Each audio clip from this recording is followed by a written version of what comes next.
Assalamualaikum dan salam sejahtera. Berikut ialah pengurusan guru ganti. Okey, di pengurusan guru ganti ni hanya terdapat untuk pentadbir dan juga guru pembina jadual. Okey, macam di pentadbir boleh tengok dekat sebelah sini pengurusan guru ganti. Manakala untuk guru jadual, tekan je guru ganti kat sini, maka dia akan keluar kat sini. Dia akan ada lah. Okey. Yang ini macam mana cara kita nak jana guru ganti. Okay, sebagai contoh, jika ada yang tak datang, kita pilih dulu hari tarikh, kemudian kita pilih guru yang tak hadir. Okay, sebagai contoh saya, so klik tambah. So dia akan beritahu lah kat sini. Contoh, kalau guru tu tiada seharian, maka boleh terus je pilih semua. Mungkin ada guru yang mungkin ada kerja ataupun mungkin ada program untuk certain masa, so boleh pilih lah yang mana yang dia tak ada, kelas mana yang dia tak ada, yang perlu direliefkan. Okay, macam saya kat sini, kes saya ni, kita pilih je semua, sahkan pilihan. Okay. Ada beberapa dulu. Yang pertama, kita tetapkan ada guru pairing ataupun senarai pengecualian guru.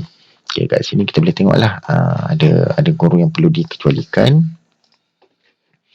Okay, dan bila dah, ada satu lagi, urus guru pairing.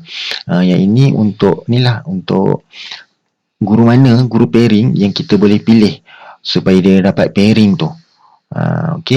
Sebagai contoh, ini ialah senarai ni lah, yang guru pairing. Maksud guru pairing ni, dia satu kelas ada 2 atau lebih cikgu. Sebagai contoh macam tasmik kan, macam tasmik kat sana ada 3 orang, so kita boleh pilih. Kalau kita tak pilih, dia akan pilih secara auto lah. Dan di tetapan ni lah kita ada juga utamakan guru pairing. So bila dah selesai, kita klik jadual relief. Kat sini dia akan beritahu, contoh ni free. Sebagai contoh, ni mata sedia penuh hari ni. So kat sini, ini digunakan, dia akan tarik jadual semasa. Sistem akan tarik jadual semasa.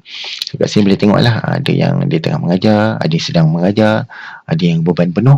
Maksud dia mungkin dia dah 6 masa hari tu.